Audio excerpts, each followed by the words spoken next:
Assalamualaikum students, my name is Asma. Today I will teach you the first unit of computer, which is about algorithm and flowchart. The first unit of your computer book is algorithm and flowchart. सबसे पहले algorithm chapter के नाम को समझने की कोशिश करते हैं कि इसके अंदर कौन कौन से टॉपिक को डिस्कस किया हुआ है। तो टोटल 2 टॉपिक हैं इसके अंदर, एल्गोरिदम और दूसरा है हमारे पास फ्लो चार्ट। इन दोनों चीज़ों को समझने से पहले हमें कुछ बेसिक टर्म सीखनी होंगी इनसे रेलिवेंट। सबसे पहली टर्म है प्रॉब्लम। कंप्यूटर में हम किसी भी तरह का कोई काम परफॉर्म करवाते हैं, चाहे वो कैलकुलेशन से रेलिवेंट है, चाहे वो किसी और काम से रेलिवेंट है, वो टास्क जो कंप्यूटर परफॉर्म करके हमें प्रोसेस करके देता है, हम उसको ये कह सकते हैं कि वो प्रॉब्लम है। यानी कि कोई भी टास्क जो हम कंप्यूटर से परफॉर्म करा रहे हैं, हम उसको एक प्रॉब्लम का नाम दे सकते हैं। उसके बाद हमारे पास नेक्स्ट है एक टर्म यूज़ होती है। पहले इन 3 टर्म्स को समझेंगे, उसके बाद हम इस चैप्टर की तरफ मूव करेंगे। प्रॉब्लम की टर्म को हमने समझ लिया कि एवरी सिंगल टास्क जो हम कंप्यूटर से परफॉर्म कराते हैं वो है प्रॉब्लम। उसके बाद एक नेक्स्ट टर्म है हमारे पास, सेकंड टर्म है प्रोसीजर की।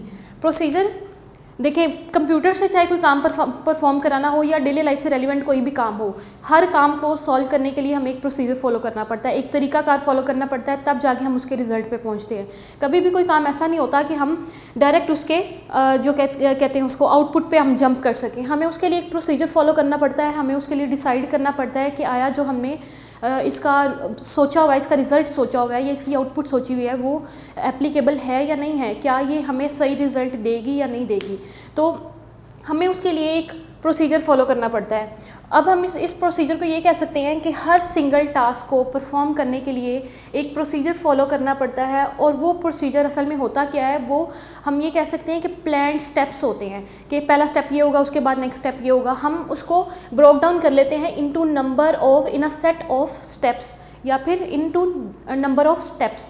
मतलब एक प्रॉब्लम को सॉल्व करने के लिए जो हम तरीकाकार फॉलो कर रहे हैं उसको छोटे छोटे स्टेप्स में डिवाइड कर दिया गया है।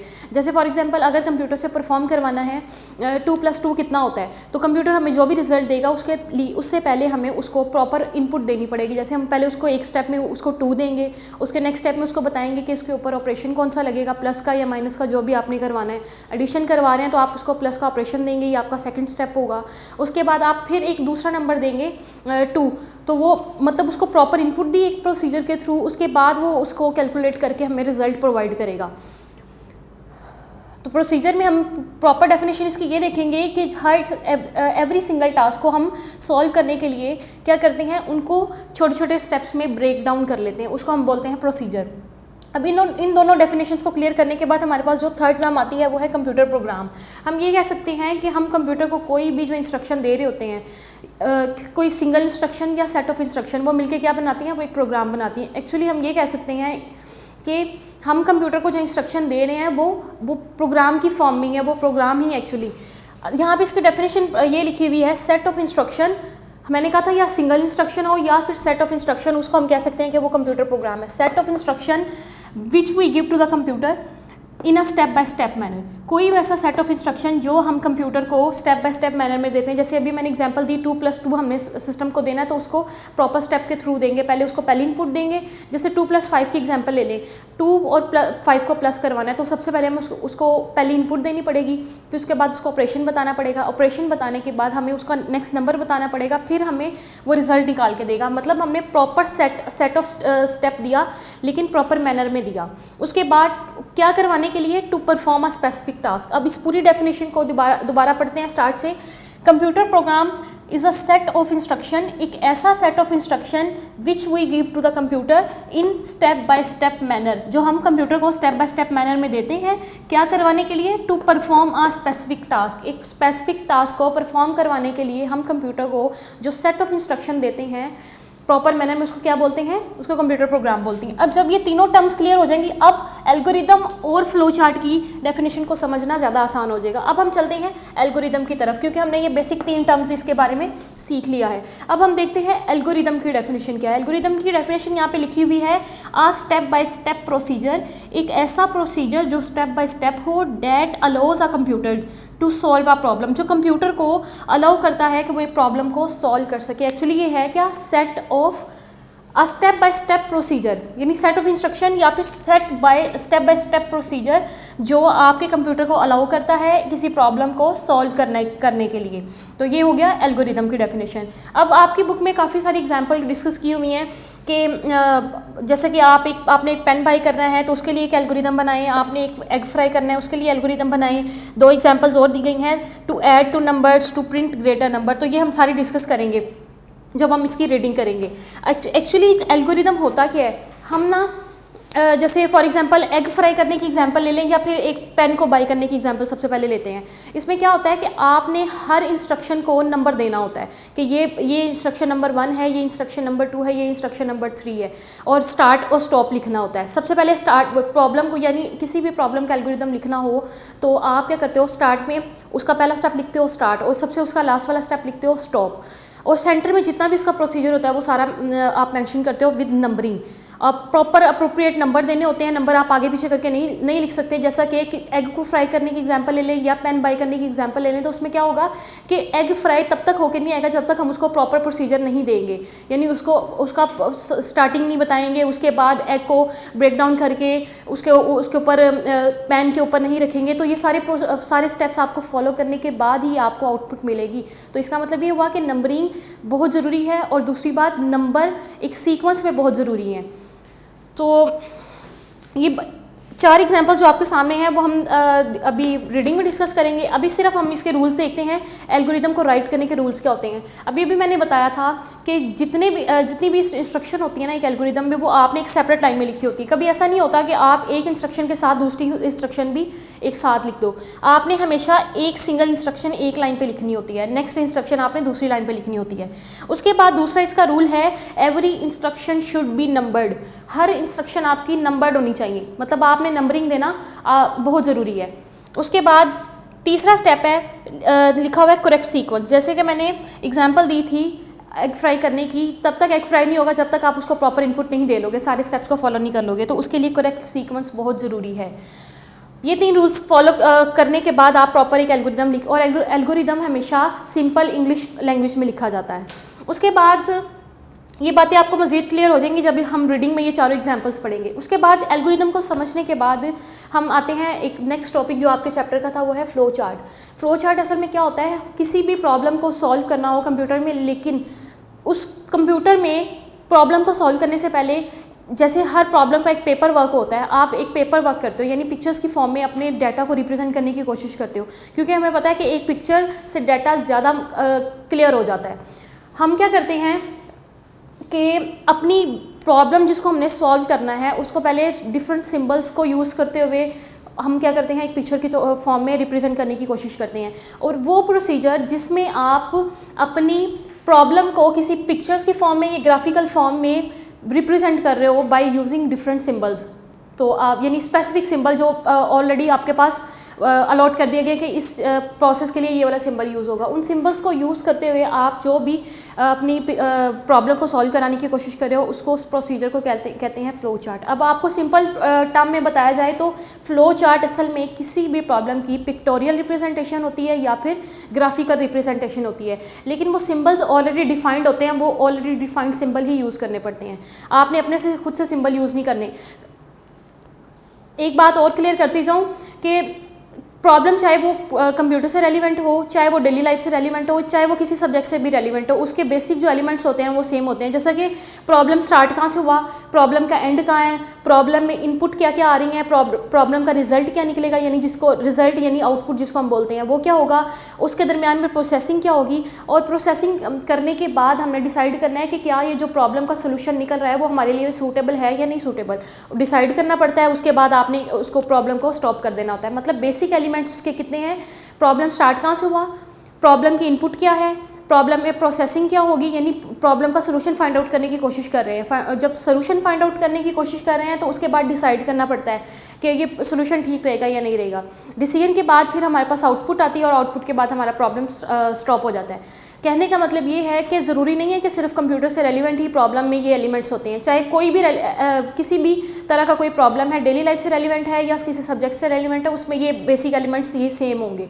तो अब इन एलिमेंट्स को कंप्यूटर में रिप्रेजेंट करने के लिए ये डिफरेंट सिंबल्स असाइन कर दिए गए। ये प्री डिफाइंड सिंबल हैं, आप इनको चेंज नहीं कर सकते और आपको इन्हीं सिंबल्स का इस्तेमाल करना होगा जब आप किसी प्रॉब्लम को राइट कर रहे होगे। फॉर एग्जांपल अगर यहाँ पे हमने एक प्रॉब्लम, एक क्वेश्चन है हमारे पास टू ऐड टू नंबर्स, इन दो नंबर्स को ऐड कराने का जो हम फ्लो चार्ट बनाएंगे तो हमें अप्रोप्रिएट सिंबल ही यूज़ करने पड़ेंगे।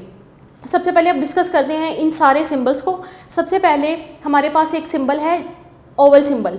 इस सिंबल को कब यूज़ करना है, जब आपका प्रॉब्लम यानी जब आपका फ्लो चार्ट स्टार्ट हो रहा हो या स्टॉप हो रहा हो। हम ये कह सकते हैं कि आपने अपने फ्लो चार्ट के स्टार्ट और स्टॉप के लिए एक ये वाला सिंबल यूज़ करना है। इस सिंबल को ओवल सिंबल कहते हैं।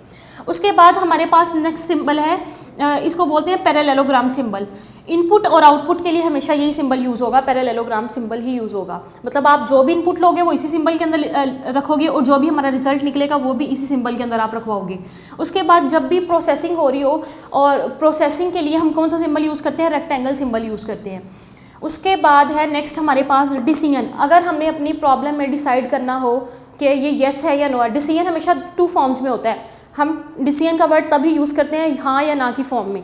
तो यहाँ पे डिसीजन के लिए ये इसको रोम्बस सिंबल भी बोला जाता है और इसको डायमंड सिंबल भी बोला जाता है। ये वाला सिंबल हमारा डिसीजन के लिए यूज़ होगा फ्लो चार्ट में। उसके बाद अगर किसी आउटपुट को प्रिंट करवाना हो, पेपर पे प्रिंट कराने की ज़रूरत पड़े, तो हम इस सिंबल के अंदर लिखते हैं ताकि हमें याद रहे कि ये वाली जो आउटपुट है वो एक पेपर के ऊपर प्रिंट होना ज़रूरी है। उसके बाद जब आप ये डिफरेंट सारे सिंबल यूज़ कर रहे होगे तो आपको ज़री सी बात है नेक्स्ट स्टेप कौन सा है, उससे नेक्स्ट स्टेप कौन सा, उसके लिए आपको फ्लो लाइंस बताने की ज़रूरत पड़ेगी। यानी हमें बताना पड़ेगा कि हम एरो के थ्रू अक्सर हम क्या करते हैं, किसी चीज़ की डायरेक्शन शो करनी हो तो हम एरो यूज़ करते हैं। तो समझ लें कि ये फ्लो लाइंस उन एरो का काम ही कर रही होती हैं कि इससे अगला स्टेप क्या होगा और इससे अगला स्टेप क्या होगा। तो ये वाली क्या कहते हैं जो फ्लो लाइंस हैं, ये आपको फ्लो ऑफ डाटा बता रही होती हैं कि प्रोग्राम का फ्लो किस तरफ जा रहा है। उसके बाद ये है कनेक्टेड सिंबल। ये सर्कल होता है, स्मॉल सर्कल होता है। इसको हम तब यूज़ करते हैं जब हमारा फ्लो चार्ट एक पेज के ऊपर पूरा नहीं आ रहा होता, हम दूसरे पेज के ऊपर उसको कंटिन्यू कर रहे होते हैं, तो हम उसको कनेक्टेड सिंबल लगा के बताते हैं कि ये वाला जो फ्लो चार्ट है वो भी कंटिन्यू है और ये पिछले पेज से रिलेट कर रहा है। तब हम ये कनेक्टर सिंबल यूज़ करते हैं। यहाँ आपकी बुक में यहाँ पे कनेक्टर सिंबल इस्तेमाल नहीं किया गया क्योंकि यहाँ पे फ्लो चार्ट बिल्कुल छोटे छोटे हैं और वहाँ पे कनेक्टर सिंबल लगाने की ज़रूरत हमें नहीं आई। उसके बाद यहाँ पे इनको डिस्कस करने के बाद हमारे पास नेक्स्ट जो टॉपिक है वो है rules for making flow chart. जब आप फ्लो चार्ट बना रहे होगे तब हमें किन किन रूल्स को फॉलो करना पड़ेगा। हमेशा आपने जब भी किसी फ्लो चार्ट को बनाना है आपने क्या करना है, always begin a flow chart with start box. हमेशा आपने जब भी फ्लो चार्ट बनाना है तो इसी तरह स्टार्ट बॉक्स के अंदर यानी ओवल के अंदर आपने स्टार्ट लिखना है, तब जाके आपका फ्लो चार्ट स्टार्ट होगा। ये इसका फर्स्ट रूल है। उसके बाद इसका सेकंड रूल है यूज़ अप्रोप्रिएट सिंबल। कहने का मतलब ये है कि आपने हमेशा मुनासिब सिंबल का इस्तेमाल करना है। जैसे यहाँ पे अगर इनपुट के लिए यहाँ पे पैरेललोग्राम कहा गया है तो पैरेललोग्राम ही यूज़ करना है, आपने रेक्टेंगल या ओवल या इसके अलावा कोई और सिंबल यूज़ नहीं करना। डिसीजन के लिए अगर आपको रोम्बस सिंबल बोला गया तो आप रोम्बस सिंबल ही यूज़ करोगे। इस लाइन का मतलब ये है यूज़ अप्रोप्रिएट सिंबल, यानी जो सिंबल जिस काम के लिए असाइन कर दिया गया है आपने वही सिंबल इस्तेमाल करना है। उसके बाद नेक्स्ट है flow line should use arrow head. ये जो फ्लो लाइंस आपको नज़र आ रही हैं इस तरह से आपने यूज़ नहीं करनी। सिंपल आपने फ्लो लाइंस नहीं बतानी कि ये इस तरफ जा रहा है डाटा या इस तरफ जा रहा है। जब तक आप इसका एरो हेड नहीं बता दोगे तब तक उसको फ्लो का पता नहीं चलेगा। तो आपने इसका तीसरा रूल ये है flow lines should be arrow head, मतलब उनके साथ एरो हेड लगा होना ज़रूरी है ताकि आपको प्रॉपर पता चल सके कि नेक्स्ट डाटा का फ्लो किस तरफ जा रहा है। उसके बाद आखिरी रूल इसका ये है and with a stop box. हमेशा आपने जब भी आपने फ्लो चार्ट को जब भी ख़त्म करना है, यानी जब आपका प्रॉब्लम सॉल्व हो जाएगा, आउटपुट आ जाएगी, तब आपने हमेशा एंड कहाँ पे करना है, ओवल सिंबल लगा के उसके अंदर आपने स्टॉप लिखना है। तो ये आपका इसके रूल्स को हमने पढ़ लिया। उसके बाद अब हम देखते हैं एग्जाम्पल देखते हैं। सबसे पहले यहाँ पे वैसे आपकी बुक में 4 एग्जाम्पल दी गई हैं, जैसे बॉयल को एग करने की एग्जाम्पल का फ्लो चार्ट बनाया हुआ है और एक पेन बाई करने का फ्लो चार्ट बनाया हुआ है, वो हम रीडिंग में डिस्कस कर लेंगे। जो 2 इंपॉर्टेंट एग्जाम्पल हैं वो ये हैं to add two numbers. 2 numbers को ऐड करना हो तो हम क्या करेंगे, सबसे पहले जब तक 2 नंबर हमें चाहिए होंगे, जब अगर हम कहते हैं कि हमने 2 नंबर्स को ऐड करवाना है तो ज़ाहिर सी बात है, कॉमन सेंस की बात ये है कि 2 नंबर्स को ऐड कराना है तो हमें 2 नंबर्स एज आ इनपुट चाहिए होंगे, नंबर 1 एंड नंबर 2। हम सबसे पहले यहाँ पे स्टार्ट करते हैं, जो इसका रूल था always begin with a start box, हमने स्टार्ट कर लिया। उसके बाद हम क्या करते हैं, एक पैरेललोग्राम सिंबल लगाएंगे, उस सिंबल में हम लिखेंगे इनपुट लिखेंगे, और यहाँ पे इनपुट क्या है, 2 नंबर्स। वो 2 नंबर्स को हमने पैरेललोग्राम शेप के अंदर लिख दिया। हमने यहाँ पे लिख भी दिया अपनी आसानी के लिए एंटर 2 नंबर्स, ताकि यूज़र को पता चले कि हमने यहाँ पे 2 नंबर एंटर करवाने हैं, वो नंबर 1 और नंबर 2। उसके बाद 2 नंबर जब यूज़र एंटर कर देगा तो नेक्स्ट कंप्यूटर का काम है कि वो क्या करे, इसको प्रोसेस करे। तो प्रोसेसिंग के लिए हमने यहाँ पे रेक्टेंगल सिंबल बना लिया। अब हम क्या करेंगे, नंबर 1 और नंबर 2 को किसी ना किसी वेरिएबल के अंदर स्टोर करवा के उस वेरिएबल को कॉल करेंगे। देखें रिजल्ट किसी ना किसी नंबर के अंदर तो स्टोर होना चाहिए ना, किसी ना किसी वेरिएबल के अंदर। तो हमने नंबर 1 यहाँ पे लिखा, वो नंबर जो यूज़र ने यहाँ पे एंटर किया था वो यहाँ पे लिख लिया। फिर हमने उसको बताया कि प्लस का ऑपरेशन इसके ऊपर परफॉर्म करवाना है, एडिशन का प्रोसेस यहाँ पे परफॉर्म कराएगा। उसके बाद वो नंबर 2 ऊपर से लेगा, यानी जो यूज़र ने नंबर 2 एंटर किया होगा, दोनों नंबर्स भी ले लिए, उनको ऐड भी करवा लिया। अब इसका रिजल्ट सेव कहाँ पे हो रहा होगा, इस वेरिएबल के अंदर स्टोर हो रहा होगा। जैसे आप कैलकुलेटर पे करते हो, आपने कहा कि 7 + 2 कितना होता है, तो उसके बाद जब तक आप इक्वल का बटन प्रेस नहीं करते, वो किसी ना किसी वेरिएबल के अंदर वैल्यू स्टोर नहीं होती, तब तक आप उसका रिजल्ट फाइंड आउट नहीं कर सकते, जब तक आप इक्वल का बटन प्रेस नहीं करते। तो समझ लें कि ये यहाँ पे इक्वल का काम ही कर रहे हैं। जब आप इन दोनों का रिजल्ट इसके अंदर सेव करवाओगे, तब जाके आप इसको यहाँ पे कॉल करवा सकते हो। अब देखें यहाँ पे मैंने लिखा है S कैपिटल लिखा है, UM मैंने स्मॉल में लिखा है। अब ज़रूरी है कि जो वेरिएबल का नाम मैंने यहाँ पे लिखा हो वो एज इट इज़ यहाँ पे कॉल करवाना है। जैसे फॉर एग्जांपल अगर यहाँ पे आपने S कैपिटल लिख दिया है और UM स्मॉल में लिख दिया, और यहाँ पे आप उसको कॉलिंग करवा रहे हैं इस तरह से, SUM सारा कैपिटल लिख के करवा रहे हैं, तो ये उसको नहीं समझ आएगी कि ये किस वेरिएबल को कॉल करवाया जा रहा है, जब तक आप उसको उसके प्रॉपर नाम से एज इट इज़ कॉल नहीं करवाएंगे। अगर आपने कैपिटल से ही कॉल करवाना है तो आप इसका नाम भी कैपिटल ही रखें। अब आप इसको SUM कैपिटल से कॉल करवा सकते हैं। और कॉल करवाने के लिए प्रिंट आउट यानी आउटपुट लेने के लिए एक वर्ड यूज़ होता है प्रिंट का। अगर यूज़र से कोई नंबर लेना हो, इनपुट लेनी हो, तो हम एंटर का वर्ड यूज़ करते हैं, ये इसका रूल है, ये एंटर का वर्ड यूज़ करते हैं, आप कोई और वर्ड नहीं यूज़ कर सकते। और अगर आपने किसी वेरिएबल को कॉल करवाना हो, उसका रिजल्ट लेना हो, तो उसके लिए आपको प्रिंट का वर्ड ही यूज़ करना पड़ेगा, आउटपुट का वर्ड आपने यूज़ नहीं करना। तो प्रिंट आपने वर्ड यहाँ पे लिखा, पैरेललोग्राम में हमने इसलिए लिखा क्योंकि ये आउटपुट है। उसके बाद जब आपकी जो आउटपुट है वो कॉल हो जाएगी स्क्रीन के ऊपर, उसका रिजल्ट शो हो जाएगा, तो उसके बाद आपका प्रॉब्लम सॉल्व हो जाएगा, यानी आपका प्रॉब्लम स्टॉप हो चुका है। अब इसी एग्जाम्पल को लेके आगे चलते हैं। यहाँ तक हम सेम करेंगे, यूज़र से 2 नंबर एंटर करवा लेंगे। इसकी तरफ आते हैं, एग्जाम्पल है print greater number out of 2 numbers. 2 numbers हैं, उन 2 नंबर्स में से जो यूज़र ने एंटर किए, यूज़र एंटर करेगा और कंप्यूटर डिसाइड करेगा कि इन दोनों नंबर में से बड़ा नंबर कौन सा है। ठीक है, तो अगर आपको वैसे मैथ्स में ये क्वेश्चन दे दिया जाए कि ये 2 नंबर्स हैं, उन 2 नंबर्स में से आपने बड़ा नंबर फाइंड आउट करना है, तो आपको फौरी तौर पे पता चल जाएगा कि इसमें से बड़ा नंबर कौन सा है। आप फौरी तौर पे उसका रिजल्ट निकाल सकोगे कि this number is the greater number. अब यहाँ पे उसको एक फ्लो चार्ट के थ्रू शो कराना है, तो वो कैसे कराएंगे कि यूज़र कोई भी 2 नंबर एंटर करे, वो हर दफ़ा वो डिसाइड करके आपको बता दे कि ये नंबर ग्रेटर नंबर है। Print greater number out of 2 number, सबसे पहले प्रॉब्लम को स्टार्ट किया, उसके बाद यूज़र से 2 नंबर एंटर करवा लिए, number 1 and number 2, 2 number enter करवा लिए। अब कंप्यूटर को से हमने ये डिसाइड करवाना है कि उन दोनों नंबर में से जो यूज़र ने एंटर किए हैं वो बड़ा नंबर कौन सा हमारे सामने लेके आएगा। तो वो कैसे डिसाइड करेगा, वो पहले चेक करेगा is number 1 is greater than number 2। क्या नंबर 1, फॉर एग्जाम्पल नंबर 1 है आपके पास 5 और नंबर 2 है हमारे पास 7। अब वो कह रहा है कि नंबर 1 में हमारे पास पड़ा हुआ है 5, यहाँ पे हम लिखते हैं 5। ये मैं सिर्फ आपको प्रोसेसिंग बता रही हूँ, ये बैक एंड पे होती है, ये फ्रंट एंड पे आपके सामने कंप्यूटर नहीं करके दे रहा होता, वो अपने दिमाग में सारा सोच रहा होता है, आपको जस्ट रिजल्ट देता है। अब नंबर 1 में हमारे पास 5 है और नंबर 2 में हमारे पास 7 है। यूज़र ने ये 2 नंबर एंटर किए। अब चेक करता है कि इज़ 5 इज़ ग्रेटर देन 7, तो ये रॉन्ग है, ये स्टेटमेंट रॉन्ग है कि 5 बड़ा नहीं है 7 से। इसका मतलब ये स्टेटमेंट नो हो गई। जब नो हो जाएगी तो इसका मतलब है प्रिंट नंबर 2, तो इसका मतलब है कि जब पहला नंबर बड़ा नहीं है तो जाहिर सी बात है कि नंबर 2 बड़ा होगा। उस नंबर 2 को वो क्या कर रहा है, ये किस तरफ इसका फ्लो आ रहा है, ये इसका फ्लो आ रहा है स्टॉप की तरफ, मतलब प्रिंट करा देगा वो नंबर 2 को, आपकी स्क्रीन पे आ जाएगा 7 इज़ अ ग्रेटर नंबर, और इसके बाद आपका प्रॉब्लम स्टॉप हो जाएगा।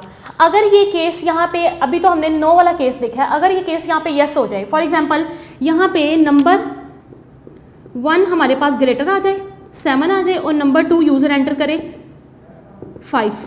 अब यहाँ पे नंबर 1 में हमारे पास है 7, नंबर 2 में हमारे पास है 5। अब देखते हैं अब क्या होगा। जब यूज़र एंटर कराएगा नंबर 1 7 और नंबर 2 5, तो कंप्यूटर इसको चेक करेगा is number 1 is greater than number 2, इस 7 इज़ ग्रेटर देन 5। अगर ये कंडीशन येस हो जाती है, यानी डिसाइड कर रहा है कि येस है या नो है, पहली स्टेटमेंट में नो हुई थी, अब ये स्टेटमेंट ट्रू हो गई है, यानी येस हो गई है। तो जब वो येस की तरफ आएगा तो इसका फ्लो आ रहा है प्रिंट नंबर 1 7, तो अब वो क्या प्रिंट कर देगा, यहाँ पे हमारे पास 7 प्रिंट होके आ जाएगा और इसका फ्लो आ रहा है स्टॉप की तरफ, तो ये प्रॉब्लम स्टॉप हो जाएगा। इसका मतलब 2 नंबर्स में से उसने डिसाइड करना सीख लिया कि वो नंबर कौन सा ग्रेटर नंबर आपके सामने आ रहा है और कौन सा वो ग्रेटर नंबर प्रिंट करेगा। अब ज़रूरी नहीं है कि नंबर 1 में हमेशा 7 आए, नंबर 2 में हमेशा 5 आए या 5 7 आए। अब कोई भी किसी भी किस्म की आप इनपुट दे देंगे ना, तो वो उन दोनों नंबर्स में से आपके सामने डिसाइड करके रखवा देगा, यानी आपकी स्क्रीन के ऊपर आउटपुट दे देगा कि ये वाला नंबर ग्रेटर नंबर है। क्योंकि हमने जो भी एल्गोरिदम या प्रोग्राम बनाया है वो एक जनरल फ्लो चार्ट है, यानी एक जनरल फ्लो चार्ट में ये होता है कि कोई भी नंबर आप एंटर करा सकते हो, ज़रूरी नहीं वो फिक्स वैल्यू है, किसी 5 और 7 के लिए वो फिक्स हो गया है। अब हम जनरल फ्लो चार्ट या एल्गोरिदम बनाते हैं ताकि वो सारी इनपुट्स के लिए वो काम कर सके। तो ये था हमारा print greater number out of 2 numbers. ये एग्जाम्पल करने के बाद अब हम इसकी रीडिंग देखते हैं, ताकि जो एग्जाम्पल हमारी यहाँ पे रह गई थी वो हम अपनी रीडिंग में से डिस्कस कर सकें। तो रीडिंग स्टार्ट करते हैं। Unit 1 algorithm and flow chart, page number 7। In the earlier books we have learned that a computer is an electronic machine that is able to do several tasks. Several कहते हैं different tasks को, many tasks को. It accept instruction, process them and give the appropriate result. Every instruction performed by a computer is basically a problem. जब हमने problem के बारे में discuss किया था तो हमने ये कहा था कि हर टास्क जो कंप्यूटर परफॉर्म करेगा वो एक्चुअली क्या होगी, प्रॉब्लम होगी, और जो प्रोसीजर होगा उस प्रॉब्लम को सॉल्व करने के लिए प्रोसीजर फॉलो करना पड़ेगा, जिसको ब्रोक डाउन किया जाएगा into planned set of steps. उसके बाद अब हम यहाँ पे एग्जांपल लेते हैं ब्रशिंग योर टीथ की, कि वो हम कैसे करते हैं। तो उसको एक प्लान नंबर ऑफ स्टेप्स में हमने लिखा हुआ है यहाँ पे। सबसे पहले आप उठते हो, वॉशरूम जाते हो, फिर अपना टूथब्रश अपने टूथब्रश होल्डर में से उठाते हो, अपना टूथपेस्ट लेते हो, उसका कैप ओपन करते हो, उसके बाद आप ब्रश के ऊपर उसका टूथपेस्ट को अप्लाई करते हो, फिर आप ट्यूब का कैप बंद कर देते हो, अपने दांतों को ब्रश करते हो, अपने मुँह को पानी से धोते हो, फिर अपना टूथब्रश को वॉश करते हो, फिर उसको वापस वहाँ पर रख देते हो जहाँ से आपने उसको उठाया होता है उसको होल्डर में। उसके बाद अपना फेस साफ़ करते हो, come out of the bathroom, तो और फिर उसके बाद आप वॉशरूम से बाहर आ जाते हो। तो ये आपको आपके छोटे से टास्क को उन्होंने एक प्लान्ड सेट ऑफ स्टेप्स में दिखाया हुआ है। दो the task is a simple one, you have to follow a number of the steps in a particular order. For example you can not brush your teeth and apply toothpaste on the brush later. अब वो कहते हैं कि ये तरतीब से हो सकता है, ऐसा नहीं हो सकता कि आपने टूथब्रश के ऊपर पेस्ट लगाई नहीं और आप दांतों को ब्रश करना स्टार्ट कर दो। The steps involve is carrying out a task has to be executed in plan and systematic manner, यानी एक सिस्टम के थ्रू जब स्टेप चल रहे हैं तो आपको उनको फॉलो करना पड़ेगा। Similarly a computer also perform a task by following step by step instruction in a systematic order. Clear instruction needed to be provided to the computer in order to solve a problem, कि आपको set of instruction जो होगा वो clear देना पड़ेगा कि ये काम परफॉर्म कराना है। अब हम यहाँ से देखते हैं कंप्यूटर प्रोग्राम की डेफिनेशन को। The set of instruction given to a computer in a step by step manner to perform a specific task is called a computer program. यहाँ तक हमें क्लियर हो गया। अब हम चलते हैं चैप्टर के नाम की तरफ। चैप्टर का नाम था एल्गोरिदम एंड फ्लो चार्ट। अब हम देखते हैं एल्गोरिदम क्या लिखा हुआ है। A computer program is written with the help of different programming languages such as BASIC, COBOL, C++ and many more. However before writing a program we need to be very clear about the step to be perform to solve a problem. A step by algorithm की definition क्या है? A step by step procedure that allows a computer to solve a problem is called an algorithm. अब यहाँ पे extra bit में लिखा हुआ है an algorithm can be written in any simple language. The English language is the most common one. मतलब कहने का मतलब ये है कि एल्गोरिदम को आप सिंपल इंग्लिश वर्ड्स में यूज़ कर सकते हो, जैसे कि आप इन एग्जांपल्स में देख सकते हो। However a set of instruction written in a programming language is not an algorithm. तो जाहिर सी बात है वो तो प्रोग्राम होगा जब इसको प्रोग्रामिंग लैंग्वेज के थ्रू लिखा जाएगा। आगे देखते हैं यहाँ पे कुछ एग्जाम्पल है। Algorithm to buy a pen. Start, go to a stationer, select a pen, ask the price of the pen, pay the price for the pen, take the pen, leave the shop and stop.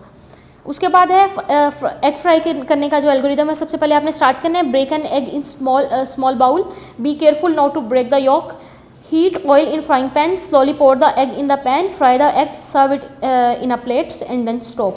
Next है page number 10 के ऊपर आए, algorithm to add two numbers. दो numbers को add करना हो तो क्या एल्गोरिदम होगा? स्टार्ट करेंगे, उन दो नंबर्स को रीड करवाएंगे, नंबर 1 एंड नंबर 2, फिर उन दोनों नंबर्स को ऐड करा देंगे और उनको स्टोर कर देंगे सम के अंदर, फिर उसको सम की वैल्यू को कॉल कर देंगे, यानी प्रिंट आउट कर लेंगे। उसके बाद stop. algorithm to print the greater number out of the two numbers. Start, read two numbers, number 1 and number 2, compare the two numbers. जो हमने इसकी एग्जांपल में देखा था फ्लो चार्ट को बनाते हुए, हमने डिसाइड के थ्रू बताया था कि कौन सा नंबर बड़ा है. Print the greater number, stop. अब कुछ इंस्ट्रक्शन है, important points for writing an algorithm. Every instruction should be written as in a separate line. The instruction should be numbered. The instruction should be written in the correct sequence. ये हमने discuss कर लेते सारे. Flowchart, a step-by-step procedure to solve a problem presented in pictorial form using symbol is called a flowchart. In other words, it is a graphical representation of an algorithm. A flowchart should be drawn before writing a program to ensure the success of the program. उसके बाद flow charting symbols है हमारे पास. Start और stop के लिए हम Oval symbol use करते हैं. इनपुट आउटपुट के लिए हम पैरेललोग्राम यूज़ करते हैं. प्रोसेस के लिए हम रेक्टेंगल यूज़ करते हैं. डिसीजन के लिए इसको रोम्बस सिंबल भी बोला जाता है, डायमंड सिंबल भी बोला जाता है. Print out symbol, the given symbol is use to represent output that needs to be printed on the paper. तब हम ये सिंबल यूज़ करते हैं जब किसी आउटपुट को आपने प्रिंट करना हो पेपर के ऊपर. और ये फ्लो लाइन्स आपको डायरेक्शन बताती हैं कि डाटा का फ्लो किस तरफ जा रहा है. कनेक्टर सिंबल तब यूज़ होता है जब आप किसी एल्गोरिदम आप फ्लो चार्ट की कंटिन्यूटी को शो कर रहे होते हो. उसके बाद नेक्स्ट हमारे पास पेज नंबर 12 पे है important points for writing and flow chart. Always begin a flow chart with a start box. Always use the appropriate symbol to show the various steps involved. Flow lines should be arrowhead to show the flow of the data or information. Always end a flow chart with a stop box. अब वो example जो हमने कहा था कि हम reading में discuss करेंगे, वो एक एग्जांपल ये है, flow chart to buy a pen. सबसे पहले आपने स्टार्ट किया और अब ये सारी प्रोसेसिंग हो रही है. आप एक स्टेशनरी शॉप पे गए, फिर आपने एक पेन सेलेक्ट किया. अब आप डिसाइड करोगे कि आप अपनी सिलेक्शन से खुश हैं या नहीं खुश. अगर तो आप खुश हैं तो ये इन स्टेप्स की तरफ आए, और अगर आप नहीं खुश अपनी सिलेक्शन से तो आप दोबारा जाएं और दोबारा से पेन सेलेक्ट करें. जब ये कंडीशन येस हो जाएगी, are you happy with your selection, yes, फिर वो आपने उसकी पेन की प्राइस पूछनी है, आपने उसकी पेन के प्राइस को पे करना है, अपना पेन लेना है, शॉप लीव द शॉप. उसके बाद अपनी शॉप से बाहर आ जाना है और आपका जो होगा एल्गोरिदम वो यहाँ पे आपका फ्लो चार्ट यहाँ पे स्टॉप हो जाएगा. तो ये सारी इसकी algorithm to buy a pen का ही हमने नेक्स्ट फ्लो चार्ट बनाया है. अगर आपकी सिलेक्शन येस है तो आप इन स्टेप्स की तरफ आओ. अगर आपकी सिलेक्शन नो है तो आप दोबारा से पेन सेलेक्ट करो और दोबारा से जब तक कंडीशन येस नहीं होती तब तक आप इन स्टेप्स की तरफ मूव नहीं करोगे और स्टॉप नहीं कर सकते. Flow chart to fry an egg. सबसे पहले स्टार्ट किया, break an egg in a bowl, do not break the yolk. ये हम सारा उसमें एल्गोरिदम में पढ़ चुके हैं. हमने जस्ट क्या करना है, प्रॉपर सिंबल अब यूज़ करना है. ये सारा का सारा प्रोसेस में प्रोसेसिंग सिंबल में आएगा क्योंकि ये सारी प्रोसेसिंग है. आपने ऑयल को हीटअप करना है, आपने एग को पैन के अंदर पोर करना है, उसके बाद एग को फ्राई करना है. अब हमने चेक क्या करना है, इज़ द एग कुक्ड. क्या आपका एग जो था वो प्रॉपरली फ्राई हो चुका है. अगर तो नहीं फ्राई हुआ तो आप उसको यहाँ पे एक स्टेप ऐड करेंगे, कीप फ्राइंग, और दोबारा से चेक करेंगे कि अब आपका एग कुक हो चुका है प्रॉपरली. अगर ये कंडीशन येस हो जाती है, जी हो चुका है एग, तो आप क्या करोगे, serve it in on a plate. आप उसको एक प्लेट में सर्व कर लोगे और अपनी प्रॉब्लम को स्टॉप कर दोगे. नेक्स्ट पेज नंबर 14 पे आए. Flow chart to add two numbers. दो नंबर्स को ऐड करना हो तो उसका फ्लो चार्ट क्या होता है. सबसे पहले स्टार्ट किया, enter two number 1 and number 2 दो यूज़र से एंटर करवा लिए. उसके बाद इन दोनों नंबर्स के दरमियान आपने ऑपरेशन लगाना है प्लस का, और इनको सेव करा देना है एक वेरिएबल के अंदर जो कि हमने यहाँ पे रखा है सम के अंदर स्टोर हो जाएगा. तो अब हमें इनको अलग अलग कॉल कराने की ज़रूरत नहीं पड़ेगी. अब हम इसी को कॉल करा लेंगे, प्रिंट सम. हमने सम को प्रिंट करा लिया और अब आपका प्रॉब्लम स्टॉप हो गया यहाँ पे. Flow chart to print the greater number out of two numbers. आपने दो नंबर यूज़र से एंटर करवाने हैं और डिसाइड करना है कि कौन सा नंबर बड़ा है कौन सा छोटा है. हमने एक ऐसा फ्लो चार्ट बनाना है, एक ऐसा यहाँ पे मैकेनिज्म लगाना है कि वो क्या करे, ऑटोमेटिकली सिस्टम डिसाइड कर सके कि कौन सा नंबर बड़ा है कौन सा छोटा है. दो नंबर यूज़र से एंटर करवा लिए, नंबर 1 एंड नंबर 2. अब डिसाइड करवाना है इस number 1 is greater than number 2. अगर तो येस है तो वो पहला नंबर ही प्रिंट कर दे, इसका मतलब पहला नंबर बड़ा है. अगर ये कंडीशन रॉन्ग हो जाती है तो इसका मतलब पहला नंबर नहीं बड़ा, दूसरा नंबर बड़ा है, तो वो दूसरे नंबर को प्रिंट आउट करे और वो आपको आपके प्रॉब्लम को सॉल्व करवा दे. अब आपकी स्क्रीन के ऊपर इसमें से जो ग्रेटर नंबर होगा वो प्रिंट आउट हो जाएगा. तो इसकी कंप्लीट रीडिंग थी जो आप लोगों ने करनी है रीडिंग. और इसके अलावा आपने एक दो एग्जांपल खुद से सोच के आपने, अगर यहाँ पे दो नंबर्स की आउटपुट निकाली हुई है greater number out of two numbers, तो आप यहाँ पे 3 नंबर्स का बना के देखिएगा घर में कि आप इसको प्रॉपरली सिंबल्स के थ्रू बना सकते हैं या नहीं बना सकते. इसको अच्छे से रीड करिएगा. नेक्स्ट लेक्चर में इंशाल्लाह हम इसकी एक्सरसाइज करेंगे, इसके शॉर्ट क्वेश्चन, इसके लॉन्ग क्वेश्चन और MCQs को डिस्कस करेंगे. Thank you. अल्लाह हाफिज़.